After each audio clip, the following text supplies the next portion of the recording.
जा रही हूँ। साहेब बंदगी साहेब। माते पिता गुरु संत का बहुत बड़ा उपकार, जो इनको भूले नहीं उनका होए उबार, उनका होए उबार। माते पिता गुरु संत से कभी ना होए उपराम, आदर सेवा बंदगी नित्य उठे होए प्रणाम, नित्य उठे होए प्रणाम। साहिब की एक छोटी सी साखी है। साहिब के जो साखी होते हैं, दोहे होते हैं, वो बहुत छोटे होते हैं, लेकिन जो उनमें बातें होती है, यदि उन पंक्तियों की बातें हमारे जीवन में उतर जाए तो हमारा जीवन पावन पवित्र बन जाए। तो साहिब की साखी है, मन सदा निर्मल रहे, मीठी होवे बैन, कर्म हमारे सही रहे, तब पावे सुख चैन। साहिब कहते हैं कि हमारा मन कैसा हो, हमारा मन निर्मल हो, हमारे मन में किसी भी प्रकार का कोई विकार ना हो, कोई मल ना हो। हम जिस भी व्यक्ति के बारे में सोचें हमेशा अच्छा सोचें। जब हम किसी व्यक्ति के बारे में अच्छा सोचते हैं तो हमारे मन में, हमारे अंतःकरण में उस व्यक्ति के प्रति अच्छे भाव बनते हैं, और जब अच्छे भाव बनते हैं तो वो फिर वाणी में आते हैं, और जब वो फिर वाणी में आते हैं तो फिर कर्म होता है। तो फिर हम सोच के और विचार के हमारे मन के अंदर लाएं कि हम कैसा विचार करें। यदि हमारे अच्छे विचार होंगे, अच्छे भाव होंगे तो हमारे अच्छे कर्म बनेंगे, और यदि हमारे गलत विचार होंगे तो हमारे गलत कर्म बनेंगे। तो हम हमेशा अच्छा सोचें, जब भी सोचें, जिसके भी बारे में सोचें हमेशा अच्छा सोचें।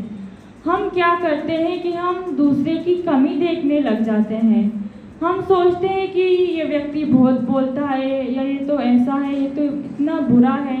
हम दूसरे की कमी देखने लग जाते हैं, लेकिन हम हमारी कमी नहीं देखते हैं। कहते हैं कि गलती पीठ की तरह होती है, हमको हमारी जो है गलती नहीं दिखती और दूसरे की गलती दिख जाती है। हम जो गलती करते हैं वो हमको नहीं दिखती, लेकिन हम दूसरे की कमी को तुरंत पकड़ लेते हैं। ये हमारा स्वभाव है, ये हमारी आदत है। तो हम कभी भी दूसरे की कमी ना देखें, दूसरे में जब भी देखें हमेशा अच्छा ही देखें, उसके गुणों को देखें कि व्यक्ति में कैसे गुण हैं, व्यक्ति कितना अच्छा है। तो साहिब कहते कि मन सदा निर्मल रहे और मीठी होवे बैन। बैन कहते हैं वाणी को। हमारे व्यवहार की शुरुआत कहाँ से शुरू होती है? वाणी से। यदि आपके घर पे कोई मेहमान आए और आप उनसे बोले कि आइए पानी पी लीजिए, बैठ जाइए, या नाश्ता कर लीजिए, चाय पी लीजिए, यदि आप उसको सम्मान देंगे, उससे प्रेम से बोलेंगे तो वो दोबारा आपके घर आएगा। और यदि वो आपके घर आए तो आप उसको देख के अंदर चले जाएं, ना तो उनसे पानी का पूछे, ना चाय का पूछे, ना उनके पास बैठे, तो क्या वो दोबारा आपके घर आएगा? कभी नहीं आएगा। तो हम वाणी में हमेशा मिठास रखें कि हमको बड़े से कैसे बोलना है, छोटे बच्चों से कैसे बोलना है, जो हमारे बराबर के हैं उनसे कैसे बोलना है, क्योंकि ये वाणी है जो हमारे व्यवहार को बनाती है और तोड़ देती है। हम परिवार में देखते हैं कि भाई भाई में, सास बहू में, पिता पुत्र में, देरानी जेठानी में, ननद भौजाई में आपस में क्यों नहीं बनती है? क्योंकि वाणी में मिठास नहीं है। यदि सास ने कुछ कह दिया तो बहू नहीं सुन पाई, बहू ने कुछ कह दिया तो सास नहीं सुन पाई, पिता ने कुछ कह दिया तो पुत्र नहीं सुन पाया, पुत्र ने कुछ कह दिया तो पिता नहीं सुन पाया, और इसी के कारण हमारे आपसी का प्रेम टूट जाता है। तो हम हमारी वाणी में हमेशा मिठास रखें। जब भी बोले मीठा बोले, जिससे भी बोले मीठा बोले। हम देखते हैं कि कौवा और कोयल दोनों एक रंग के होते हैं। कोयल भी काली होती है और कौवा भी काला होता है, लेकिन कौवे की जो वाणी है वो किसी को स्वाती नहीं है और कोयल की वाणी सबको इतनी अच्छी लगती है कि सुनते रहो। कहते हैं कि कागा काको धन हरे, कोयल काको दे, मीठे वचन सुनाए के जग अपनों कर ले। कौवा ना तो किसी की हानि करता है और ना किसी का धन हरता है, लेकिन फिर भी उसको कोई पसंद नहीं करता क्योंकि उसकी वाणी में कठोरता है। और कोयल जो है ना तो किसी को धन देती है ना कुछ वस्तु देती है, लेकिन अपनी वाणी के द्वारा वो सबको अपना बना लेती है। तो साहेब ने वाणी का बहुत महत्व दिया है। वाणी ऐसी बोलिए मन का आपा खोए, ओरन को शीतल करे आपो शीतल होए। एक छोटा सा उदाहरण है।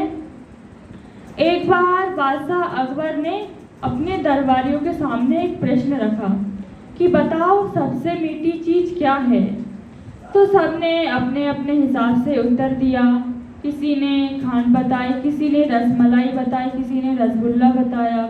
लेकिन अंतिम में अकबर ने बीरबल से कहा कि बीरबल तुम बताओ सबसे मीठी चीज़ क्या है।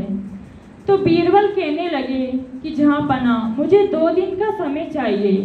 जब आप मुझे 2 दिन का समय दे देंगे तो उस 2 दिन के समय में मैं आपको बताऊंगा कि सबसे मीठी चीज़ क्या है। तो अकबर ने उनको 2 दिन का समय दे दिया और जब बीरबल को 2 दिन का समय मिला तो उस 2 दिन के समय में बीरबल ने उनकी जो बेगम है उनको अपने यहाँ पे भोजन के लिए आमंत्रित किया और कई प्रकार की मिठाइयाँ, व्यंजन, बच्चा भोजन बनवाया। जब बेगम भोजन करने के लिए आई तो उनको बड़े आदर से, सम्मान से उन्होंने भोजन करवाया।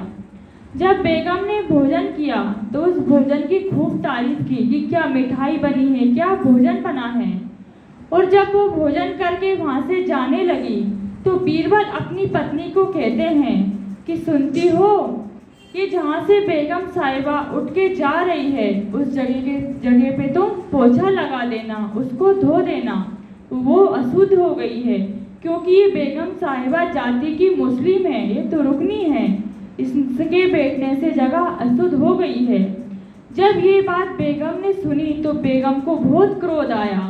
उसने जाके अकबर से कहा कि आज बीरबल ने मेरा बहुत अपमान किया, मुझको घर पे बुला के मुझे तुरुकनी कहा, मुझे मुस्लिम कहा और मेरा अपमान कर दिया। तो अकबर को भी थोड़ा गुस्सा आया। तो अकबर ने तुरंत बीरबल को दरबार में बुलाया और कहा कि बीरबल ये आपने अच्छा नहीं किया, आपने हमारी बेगम का अपमान किया। तो बीरबल कहने लगे कि जहाँ पना मैं क्षमा चाहता हूँ, लेकिन मैंने बेगम का अपमान नहीं किया, मैंने तो आपके प्रश्न का उत्तर दिया है। 2 दिन पहले आपने मुझसे कहा था कि बीरबल बताओ सबसे मीठी चीज़ क्या है। जब मैंने बेगम साहिबा को भोजन कराया, खूब मिठाइयाँ खिलाई और जैसे ही मैंने इनको बोला कि आप जाति की मुस्लिम हो, तुरुकनी हो, आपके बैठने से जगह अशुद्ध हो गई है, तो ये बात बेगम को बहुत बुरी लगी और जो मिठाइयों का जो मिठास था, भोजन का जो मिठास था, वो सारा फीका पड़ गया। तो इसीलिए जहाँपना सबसे जो ज़्यादा मिठास है वो वाणी का है। यदि हम व्यक्ति को खूब मिठाइयाँ खिलाएं, खूब भोजन खिलाएं, पर उनसे प्रेम से न बोले तो भोजन का स्वाद भी फीका पड़ जाता है। तो हमको हमेशा हमारी वाणी में मिठास रखना चाहिए। जब हमारी वाणी में मिठास रहेगा तो हम चाहे देश में रहें, विदेश में रहें, वहाँ पे भी सुखी रहेंगे। और यदि हमारी वाणी में मिठास नहीं होगा तो हम घर में रह के भी दुखी रहेंगे, हम कभी भी सुखी नहीं रह पाएंगे क्योंकि वाणी में मिठास ही नहीं है। तो साहेब कहते हैं कि मन सदा निर्मल रहे, मीठी होवे बैन, और कर्म हमारे सही रहे। और हमारे कर्म कैसे हो? हमारे कर्म अच्छे हों। हम सोचते हैं कि किसी की हत्या कर देना, किसी जीव को मार देना वो ही पाप है, लेकिन किसी के प्रति बुरा विचार करना, किसी को दिल दुखा देना या किसी के प्रति गलत बोल देना वो भी पाप है। तो हम हमारी मन से, ध्येय से, कर्म से, वाणी से किसी के भी प्रति ना तो बुरा सोचें ना बुरा करें। जब हमारे मन के भाव अच्छे होंगे, वाणी में मिठास अच्छे होंगे और हमारे कर्म अच्छे होंगे तो हमारे जीवन में दुख कभी भी नहीं आएगा। ये मानव का जीवन हमको बड़े भाग्य से मिला है। यदि इसी मानव जीवन को पाके हम हमारा कल्याण नहीं करेंगे, हमारे कर्म नहीं सुधारेंगे तो कब सुधारेंगे। ना तो और खानियों में हम भजन कर सकते हैं, ना ध्यान कर सकते हैं, ना सत्संग करते हैं, क्योंकि और जो खानियां हैं वो तो केवल भोग की खानी है। और ये मानव जीवन एक ऐसा जीवन है जिसमें कि हम हमारे कर्म सुधारते हैं। तो हम हमारे अच्छे कर्म करें, जितना हो सके दान करें, पुण्य करें, संतों से जुड़े रहें, सत्संग से जुड़े रहें। तो मन सदा निर्बल रहे, मीठी होवे बेन, कर्म हमारे सही रहता पावे सुख चैन।